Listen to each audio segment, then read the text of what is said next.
শীর্ষ সন্ত্রাসী সুব্রত বাইন ও মোল্লা মাসুদ সেনাবাহিনীর ৩ ঘণ্টার অভিযানে কুষ্টিয়া থেকে গ্রেফতার। ঢাকায় ধরা পড়েছে তাদের ২ সহযোগীও। ডিসেম্বরের মধ্যে নির্বাচনের রোডম্যাপ ছাড়া সরকারকে সহযোগিতা সম্ভব নয় বলছে বিএনপি। ইশরাক হোসেনের শপথে আপিল বিভাগের সিদ্ধান্তের অপেক্ষায় স্থানীয় সরকার মন্ত্রণালয়। মৃত্যুদণ্ডাদেশ থেকে খালাস পেলেন জামায়াত নেতা এটিএম আজহার। মুক্তির আদেশ পাঠানো হয়েছে কাশিমপুরে। ন্যায় বিচার পেয়েছেন বলেন ডাক্তার শফিকুর। সচিবালয়ে কর্মকর্তা কর্মচারীদের আন্দোলন স্থগিত। আলাপ আলোচনায় সমাধানের আশা ঐক্য ফোরামের। মন্ত্রিপরিষদকে অবহিত করার আশ্বাস ভূমি সচিবের। দেখছিলেন কাউন্সিলমেন্ট সংবাদ শিরোনাম। দেশের ২৩ শীর্ষ সন্ত্রাসীর অন্যতম সুব্রত বাইনকে গ্রেফতার করেছে সেনাবাহিনী। মঙ্গলবার কুষ্টিয়ার সোনার বাংলা সড়কের একটি বাড়ি থেকে তাকে আটক করা হয়। একই সঙ্গে সন্ত্রাসী মোল্লা মাসুদকেও গ্রেফতার করা হয়েছে। আইএসপিআর জানিয়েছে, দেশে চলমান হত্যা, চাঁদাবাজি, নাশকতা এদের নির্দেশই হতো। রিপোর্ট করছেন ফরুক বাবু। ৯০-এর দশকে মগবাজারের বিশাল সেন্টার ঘিরে উত্থান হয় শীর্ষ সন্ত্রাসী সুব্রত বাইনের। চাঁদাবাজি, টেন্ডার, হত্যাসহ রাজধানীর অপরাধ জগতের অনেকটাই নিয়ন্ত্রণে নেয় সে। ২০০১ সালের ২৫ ডিসেম্বর ২৩ শীর্ষ সন্ত্রাসীদের নামের তালিকায় ছিলেন সুব্রত বাইন। রেড অ্যালার্ট নোটিশও রয়েছে তার নামে। ধরিয়ে দিতে স্বরাষ্ট্র মন্ত্রণালয় পুরস্কারও ঘোষণা করে। সুব্রত বাইনের হাত ধরেই আরেক শীর্ষ সন্ত্রাসী মোল্লা মাসুদ অপরাধ জগতে আধিপত্য বিস্তার করে। ২০১৫ সালে ভারতে আটক হলেও পরে জামিনে মুক্ত হয়। মোল্লা মাসুদের বিরুদ্ধে সাবেক সংসদ সদস্য কামাল মজুমদারের ভাগ্নে মামুন হত্যা, আদালতে হাজিরা দিতে গিয়ে মুরগি মিলন হত্যা ও খিলগাঁয়ের তিলপাপাড়ায় ত্রিপল মার্ডার সহ বেশ কয়েকটি হত্যা মামলা রয়েছে। মঙ্গলবার ভোর ৫:১৫টার দিকে কুষ্টিয়া শহরের সোনার বাংলা সড়ক এলাকায় ভাড়া বাসা থেকে ৩ ঘণ্টার অভিযানে তাদেরকে গ্রেফতার করে সেনাবাহিনী। তাদের ২ সহযোগী শুটার আরাফাত ও শরীফকে গ্রেফতার করা হয় রাজধানীর হাতিরঝিল থানা এলাকা থেকে। তাদের কাছ থেকে উদ্ধার করা হয়েছে ৫টি বিদেশি পিস্তল, ১০টি ম্যাগাজিন, ৫৩ রাউন্ড অ্যামুনিশন এবং একটি স্যাটেলাইট ফোন। মঙ্গলবার বিকালে সংবাদ সম্মেলনে আইএসপিআর পরিচালক জানান, জাতীয় নিরাপত্তা ও জনগণের জানমাল রক্ষায় কঠোর অবস্থানে রয়েছে সেনাবাহিনী। এই চক্রটি দেশের বিভিন্ন অঞ্চলে হত্যা, চাঁদাবাজি এবং নাশকতা চালিয়ে এসেছিল। উল্লেখযোগ্যভাবে সুব্রত বাইন এবং মোল্লা মাসুদ হল তালিকাভুক্ত ২৩ জন শীর্ষ সন্ত্রাসী দলের অন্যতম নেতা এবং 7 স্টার চক্রের মূল পরিকল্পনাকারী। এই অভিযান ছিল দীর্ঘদিনের গোয়েন্দা তৎপরতা এবং পরিকল্পনার ফসল। অভিযানের সময় কোনো বাধা আসেনি বলেও সংবাদ সম্মেলনে জানানো হয়। ফরুক বাবু, বাংলা ভিশন, ঢাকা। ডিসেম্বরের মধ্যে জাতীয় নির্বাচনের রোডম্যাপ ঘোষণা না করলে সরকারকে আর সহযোগিতা করবে না বিএনপি। স্থায়ী কমিটির বৈঠক শেষে মঙ্গলবার এমন মন্তব্য করেছেন দলটির স্থায়ী কমিটির সদস্য ডক্টর খন্দকার মোশাররফ হোসেন। বলেন, সংস্কার প্রক্রিয়া ও নির্বাচনের প্রস্তুতি একই সাথে চলতে পারে। আলাদা অনুষ্ঠানে বিএনপি স্থায়ী কমিটির সদস্য আমির খসরু মাহমুদ চৌধুরী বলেন, কথার মার প্যাচে সরকার নির্বাচনকে দীর্ঘসূত্রী করছে। বিস্তারিত ওবায়দুল্লাহ মামুনের প্রতিবেদনে। চলমান রাজনৈতিক বিভিন্ন ইস্যু ও জাতীয় নির্বাচন নিয়ে মঙ্গলবার গুলশানে বিএনপি চেয়ারপারসনের কার্যালয়ে স্থায়ী কমিটির বৈঠক হয়। বৈঠকে অংশ নেন আমির খসরু মাহমুদ চৌধুরী, মির্জা আব্বাস, মেজর অবসরপ্রাপ্ত হাফিজউদ্দিন আহমেদ সহ বিএনপির জ্যেষ্ঠ নেতারা। বৈঠক শেষে সাংবাদিকদের সাথে কথা বলেন ডক্টর খন্দকার মোশাররফ হোসেন। গত ২৪ মে যমুনায় ডক্টর মোহাম্মদ ইউনূসের সাথে বৈঠকে ২০২৫ সালের মধ্যে সুষ্ঠু ও নিরপেক্ষ নির্বাচনের রোডম্যাপ দেওয়ার আহ্বান জানিয়েছিল বিএনপি। কিন্তু সরকারের পক্ষ থেকে নির্বাচনের সুস্পষ্ট দিন তারিখ ঘোষণা না আসায় দলটি হতাশ। দেশের চলমান নানা সংকট ও সমস্যার কথা তুলে ধরে দলটি বলছে, জাতীয় সংসদ গঠন ছাড়া এসব সংকট উত্তরণ সম্ভব নয়। তাই আমরা একটি সুষ্ঠু, অবাধ, নিরপেক্ষ নির্বাচনের মাধ্যমে ডিসেম্বর ২০২৫-এর মধ্যে একটি জাতীয় সংসদ গঠনের জন্য অবিলম্বে সুনির্দিষ্ট রোডম্যাপ ঘোষণার দাবি জানাচ্ছি।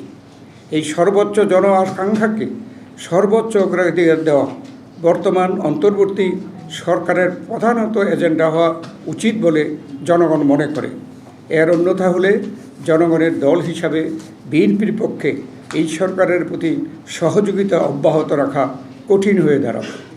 এদিকে এর আগে জাতীয় প্রেস ক্লাবে এক আলোচনায় অংশ নিয়ে বিএনপির স্থায়ী কমিটির সদস্য আমির খসরু মাহমুদ চৌধুরী বলেন, ছাত্র জনতা, সেনাবাহিনী ও রাজনৈতিক দলের সমর্থনে ক্ষমতায় বসলেও তাদের মতকে প্রাধান্য দিচ্ছে না অন্তর্বর্তীকালীন সরকার।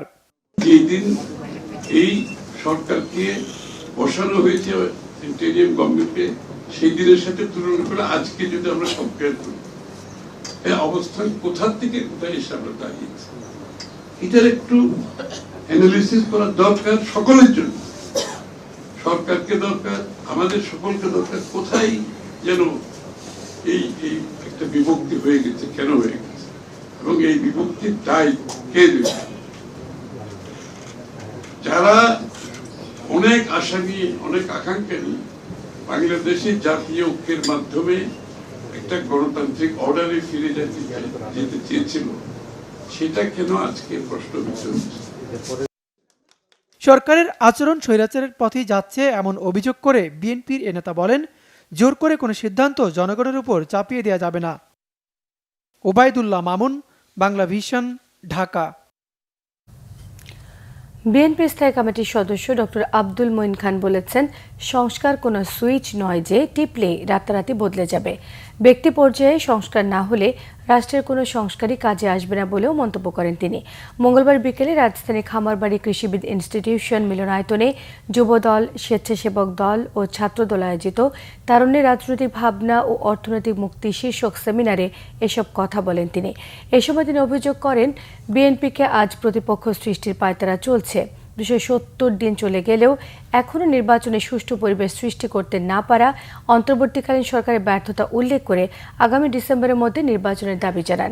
বিএনপি আগামীতে রাষ্ট্র ক্ষমতায় গেলে জুলাই আন্দোলনে আহত প্রত্যেক নাগরিককে আর্থিক সহায়তা দেওয়া হবে বলেও তিনি জানান। অনুষ্ঠানে গণ অধিকার পরিষদের সভাপতি নুরুল হক নূর সহ আরও অনেকেই উপস্থিত ছিলেন। পরিবর্তন চেয়েছি, কিন্তু সেই পরিবর্তন যেন এমন না হয় যে আমরা নতুন করে আবার একটি ট্র্যাপের ভেতরে পড়ে যায়। আমার এই ভয়টি হচ্ছে আমরা কি আবার নতুন কোনো ট্র্যাপের ভিতরে পড়ে যাচ্ছি। আমরা দুনিয়ার সব সমস্যার সমাধান করতে চাচ্ছি, নিশ্চয়ই আমরা দুনিয়ার সব সমস্যার সমাধান করব, কিন্তু দুনিয়ার সব সমস্যার সমাধান তো কোনো পরশ পাথরের মতো নয় যে একটি কেয়ারটেকার বা ইন্টারিম সরকার এসে পরশ পাথর ছুবে এবং সেই সকল সমস্যার সমাধান হয়ে যাবে। এটা এরকম সহজ কোনো নয়। এটা ইলেকট্রিক বাতির মতো নয় যে গণতন্ত্র আমি সুইচ টিপলাম, সেই সুইচ টিপলে চলে আসবে, অথবা সংস্কার করলাম, অর্থাৎ সুইচটা হচ্ছে সংস্কার, সেই সংস্কারের সুইচটা আমি টিপে দিলাম, সব কিছু ঠিক হয়ে গেল। এটা সেরকম নয়, সেরকম হতে পারে না। মানব সভ্যতা সেভাবে সৃষ্টি হয়। মেয়র পদে ইশরাক হোসেনের শপথ পড়াতে স্থানীয় সরকার বিভাগ প্রস্তুতি নিয়েছিল, কিন্তু বিষয়টি এখন আবার উচ্চ আদালতে বিচারাধীন ইস্যু হওয়ায় রায়ের জন্য অপেক্ষা করছে বলে জানিয়েছে স্থানীয় সরকার মন্ত্রণালয়। এদিকে ইশরাক হোসেনের মেয়রের শপথ পড়ানো নিয়ে আপিল আবেদনটি পূর্ণাঙ্গ বেঞ্চে পাঠিয়েছেন চেম্বার আদালত। আজ প্রধান বিচারপতি নেতৃত্বাধীন আপিল বিভাগে এ বিষয়ে শুনানি হবে। এর আগে মঙ্গলবার সকালে স্থানীয় সরকার, পল্লী উন্নয়ন ও সমবায় মন্ত্রণালয়ের জনসংযোগ কর্মকর্তা মোহাম্মদ সালাউদ্দিন স্বাক্ষরিত এক প্রেস বিজ্ঞপ্তিতে জানানো হয়েছে, 22 মে হাইকোর্টে দায়ের করা একটি রিট খারিজ হবার পর মেয়র হিসেবে ইশরাক হোসেনকে শপথ পড়াতে স্থানীয় সরকার বিভাগ প্রয়োজনীয় প্রস্তুতি গ্রহণ করছিল, কিন্তু শপথ পড়াতে 25 মে ইশরাক হোসেন নিজেই তার আইনজীবীর মাধ্যমে একটি রিট পিটিশন দাখিল করেন। এছাড়াও এক আইনজীবীর করা রিট খারিজের 22 মের আদেশের বিরুদ্ধে আপিল বিভাগে লিভ টু আপিল করা হয়েছে। স্থানীয় সরকার বিভাগের বিবৃতিতে আরও উল্লেখ করা হয়, এই পরিস্থিতিতে সর্বোচ্চ আদালতে এটি বিচারাধীন বিষয়ে পরিণত হয়েছে। বর্তমানে তাই স্থানীয় সরকার বিভাগ ইশরাক হোসেনের শপথ পাঠের ক্ষেত্রে আদালতের রায়ের অপেক্ষমান রয়েছে বলে জানিয়েছে স্থানীয় সরকার মন্ত্রণালয়। অবহেলিত এবং সুবিধাবঞ্চিত শিশু কিশোরদের যোগ্য নাগরিক হিসেবে গড়ে তোলার প্রতিষ্ঠান সুরভি পরিদর্শন করেছেন বিএনপির ভারপ্রাপ্ত চেয়ারম্যান তারেক রহমানের সহধর্মিণী এবং বিশিষ্ট চিকিৎসক ডাক্তার জুবাইদা রহমান। মঙ্গলবার দুপুরে ধানমন্ডিতে সুরভি পরিদর্শন করেন তিনি। এ সময় সুরভির শিশু কিশোররা তাকে স্বাগত জানায়। ডাক্তার জুবাইদা রহমান তাদের সঙ্গে শুভেচ্ছা বিনিময় করেন। তাদের সঙ্গে বেশ কিছুটা সময় কাটান তিনি। ডাক্তার জুবাইদা রহমানের মা সৈয়দা ইকবাল মান্থ বানু 1979 সালে সুরভি প্রতিষ্ঠা করেন।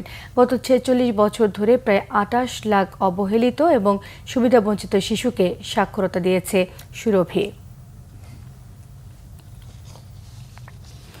জাপানি ভাষা শিখে সরকার 1 লাখ বাংলাদেশিকে দেশটিতে পাঠানোর পরিকল্পনা করছে। জাপান সফরে এই ইস্যুতে একটি সেমিনারে অংশ নেবেন প্রধান উপদেষ্টা। প্রেস সচিব শফিকুল আলম জানান, এই বিষয়ে কাজ শুরু করেছে একটি টাস্ক ফোর্স। মঙ্গলবার ফরেন সার্ভিস একাডেমিতে এ নিয়ে ব্রিফিংয়ে প্রেস সচিব জানান, জাপান সফরে নিক্কেই ফোরামে যোগ দেওয়ার পাশাপাশি দেশটির প্রধানমন্ত্রীর সঙ্গে দ্বিপাক্ষিক বৈঠক করবেন প্রধান উপদেষ্টা। জাপানের উন্নয়ন সংস্থা জয়কা এবং জেটকোর প্রধানদের সঙ্গেও তার বৈঠক হবে। এছাড়া জাপানি বিনিয়োগ বাড়াতে দেশটির ব্যবসায়ীদের সঙ্গেও আলোচনা করবেন মোহাম্মদ ইউনুস। মহেশখালীর মাতার বাড়িকে সিঙ্গাপুরের আদলে গড়ে তোলার পরিকল্পনা রয়েছে প্রধান উপদেষ্টার। জাপান সফরে এ বিষয়ে বিনিয়োগকারীদের দৃষ্টি আকর্ষণ করা হবে। বাজেট সাপোর্ট সহ বিভিন্ন ক্ষেত্রে $1 বিলিয়ন চাইবে সরকার। সফরে জাপানের একটি বিশ্ববিদ্যালয় থেকে ডিগ্রি গ্রহণ করবেন প্রধান উপদেষ্টা ডক্টর মোহাম্মদ ইউনুস। এই ফোরাম আছে যেখানে এশিয়ার টপ লিডাররা আসেন, সেখানে এক ধরনের কনক্লেভ হয়, সেখানে উনি কথা বলবেন এবং জাপানি প্রাইম মিনিস্টার শিগেরু ইসাবার সাথে ওনার বায়োলেটারাল মিটিং আছে। হিউম্যান রিসোর্সের উপরে একটা সেমিনার হবে, সেটার উপরে পুরোটাই ফোকাস হচ্ছে যে জাপানে কিভাবে বাংলাদেশি ম্যান পাওয়ার আরও স্কিল ম্যান পাওয়ার পাঠানো যায়। 1 লক্ষ লোককে আপাতত বা তারপরে আরও বেশি লোককে খুব দ্রুত পাঠানো যায়। তো একটা বড় জায়গা আইডেন্টিফাই করা হয়েছে যে ল্যাঙ্গুয়েজ ট্রেনিং। একাত্তরে মুক্তিযুদ্ধকালে মানবতা বিরোধী অপরাধের মামলায় মৃত্যুদণ্ড থেকে খালাস পেয়েছেন জামায়াত নেতা এটিএম আজহারুল ইসলাম। তার করা আপিল সর্বসম্মতিতে মঞ্জুর করেছেন আপিল বিভাগ। প্রধান বিচারপতি ডক্টর সৈয়দ রেফাত আহমেদের নেতৃত্বাধীন 7 সদস্যের পূর্ণাঙ্গ বেঞ্চ মঙ্গলবার আন্তর্জাতিক অপরাধ ট্রাইব্যুনালের রায় বাতিল করে এই রায় দেন। এদিকে এটিএম আজহারের মুক্তির আদেশ পাঠানো হয়েছে কাশিমপুর কারাগারে। রিপোর্ট করছেন কালমান শফি। 71-এ মহান মুক্তিযুদ্ধকালে মানবতা বিরোধী অপরাধের মামলায় 2014 সালের 30 ডিসেম্বর জামাত ইসলামীর সাবেক ভারপ্রাপ্ত সেক্রেটারি জেনারেল এটিএম আজহারুল ইসলামকে মৃত্যুদণ্ড দেয় আন্তর্জাতিক অপরাধ ট্রাইব্যুনাল। ওই রায়ের বিরুদ্ধে আপিল করলে শুনানি শেষে 2019 সালে সাজা বহাল রাখে আপিল বিভাগ। রিভিউর রায়েও বহাল থাকে মৃত্যুদণ্ড। তবে এ রায়ের বিরুদ্ধে আপিল বিভাগে আবারও আবেদন করেন আজহার। মঙ্গলবার পুনঃরিভিউর রায় দেয় সর্বোচ্চ আদালত। যে সমস্ত তথ্য প্রমাণ আদালতে হাজির করা হয়েছিল, অতীতের আপিল বিভাগ তা সঠিকভাবে বিবেচনা করতে ব্যর্থ হয়েছে। ফলশ্রুতিতে আজকে জনাব এটিএম আজহারুল ইসলাম সাহেবকে বেকসুর খালাস প্রদান করেছেন। পৃথিবীর ইতিহাসে এটি একটি নজিরবিহীন ঘটনা হয়ে থাকবে। এরই মাধ্যমে আমরা মনে করি ন্যায় বিচার প্রতিষ্ঠিত হয়েছে, সত্য বিজয়ী হয়েছে, মিথ্যা পরাভূত হয়েছে। আদালত বলেছেন আমরা চেষ্টা করব আজকেই যেন আজকে এবং কালকের মধ্যে যেন এই শর্ট অর্ডারটা প্রসেস হয়ে জনাব এটিএম আজহারুল ইসলাম সাহেব মুক্তি পেতে পারেন। এই জন্য সকল আইনি ব্যবস্থা আমরা গ্রহণ করব। আইনজীবী বলেন, রাজনৈতিক প্রতিহিংসা এবং মিথ্যার উপর ভিত্তি করে আজহারুল ইসলামকে মৃত্যুদণ্ড দেওয়া হয়েছিল। আমরা মনে করি সরকারের উচিত হবে এই পূর্ণাঙ্গ রায় প্রকাশ হওয়ার পরে একটা রিভিউ বোর্ড গঠন করে অতীতের রায়গুলোকে পুনর্বিবেচনা করা, যেন মৃত্যু পরবর্তীতে হলেও যাদের সাথে অন্যায় করা হয়েছে, অবিচার করা হয়েছে, তাদের পরিবার, তাদের দল এবং এই দেশের মানুষ ন্যায় বিচার পেতে পারে। আন্তর্জাতিক অপরাধ ট্রাইব্যুনালের প্রসিকিউটর বলেন, এই রায় ট্রাইব্যুনালের ক্ষেত্রে আন্তর্জাতিক মানদণ্ড নির্ধারিত হয়েছে। মেরিট অফ দি কেস, আজহার সাহেবের মামলায় যে মেরিটগুলো ছিল সেগুলোর ব্যাপারে আমরা অ্যাপিলেট ডিভিশনে বলেছিলাম যে এটি up to your lordships decision. Lordships এই মেরিট বিবেচনায় এটিএম আজহার সাহেবকে খালাস প্রদান করেছেন। প্রসিকিউশনের পক্ষ থেকে দেশের সর্বোচ্চ আদালতের রায়কে আমরা মেনে নিয়েছি এবং আমরা এটা মেনে নিতে বাধ্য। রায়ের পর জামাত নেতাকর্মীরা হাইকোর্ট প্রাঙ্গণে শুকরিয়া নামাজ আদায় করেন। কালমান শফি, বাংলা ভিশন, ঢাকা। জামায়াত ইসলামী নেতা এটিএম আজহারুল ইসলাম উচ্চ আদালত থেকে খালাস পাওয়ায় ন্যায় বিচার পেয়েছেন বলে মন্তব্য করেছেন দলের আমির ডাক্তার শফিকুর রহমান। মঙ্গলবার সংবাদ সম্মেলনে জামায়াত ইসলামের আমির এসব কথা বলেন।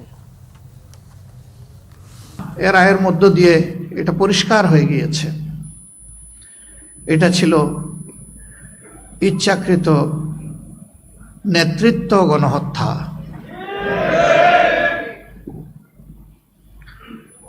দায়িত্বশীল নেতা ঘরে ঘরে জন্মায় না, প্রতিদিন জন্মায় না, এটা আল্লাহর দান। একটা দেশ এবং দলের নেতৃত্ব শূন্য করার মানেই হচ্ছে জনগণকে অন্ধকারের দিকে ঠেলে দেওয়া। সচিবালয়ে দিনভর বিক্ষোভের পর মঙ্গলবার বিকেলে আন্দোলন স্থগিত করেছে সচিবালয় কর্মকর্তা কর্মচারী ঐক্য ফোরাম। ভূমি মন্ত্রণালয়ের সিনিয়র সচিব ASM সালেহ আহমেদের সঙ্গে বৈঠকের পর তারা জানান, আলাপ আলোচনার মধ্যে আন্দোলন চালিয়ে যাওয়া শোভন নয়। সরকার সংশোধিত অধ্যাদেশ বাতিল করবে বলে প্রত্যাশা তাদের। আর ভূমি মন্ত্রণালয়ের সিনিয়র সচিব বলেছেন, আন্দোলনকারীদের দাবিগুলো মন্ত্রিপরিষদ সচিবকে অবহিত করবেন তারা। রিপোর্ট করছেন মুহিবুল্লাহ মুহিব। সরকারি চাকরি সংশোধন অধ্যাদেশ 2025 বাতিলের দাবিতে টানা চতুর্থ দিনের মতো সচিবালয়ে বিক্ষোভ শুরু করে কর্মকর্তা কর্মচারী ঐক্য ফোরাম। ভূমি মন্ত্রণালয়ের সিনিয়র সচিবের সামনে এভাবে হট্টগোল করেন আন্দোলনকারীরা। পরে ভূমি সচিবের নেতৃত্বে আন্দোলনকারীদের সাথে আলোচনায় বসে 7 সদস্যের প্রতিনিধি দল। ভূমি সচিব জানান, আন্দোলনকারীদের দাবি দেওয়া মন্ত্রিপরিষদ সচিবকে অবহিত করবেন তারা। ওদের কথা শুনেছি এবং যেহেতু জিনিসটা একটু তাড়াতাড়ি ওনারা চান, সেই জন্য আমরা ঠিক করেছি কালকে সকাল 10টায় আমরা যারা আছি এটার সাথে সংশ্লিষ্ট সব সচিব মিলে আমরা মন্ত্রিপরিষদ সচিব মহোদয়কে এই কথাগুলো জানাবো। ওনারা শুধু শঙ্কা প্রকাশ করেছে যে এইটা মিসইউজ হতে পারে, এই যে একটা আইন এটা মিসইউজ হতে পারে, আমরা উপরে যেন জানানো হয়। তারা তো আরও দেখবে এবং আগামীকাল ওনারা কোনো কর্মসূচি যেগুলো ছিল ওগুলো বাতিল করেছে। যৌক্তিক দাবিগুলো আমলে নিয়ে সরকারি চাকরি সংশোধন অধ্যাদেশ 2025-এর বিতর্কিত ধারা বাতিল করা হবে এমন প্রত্যাশা আন্দোলনকারীদের।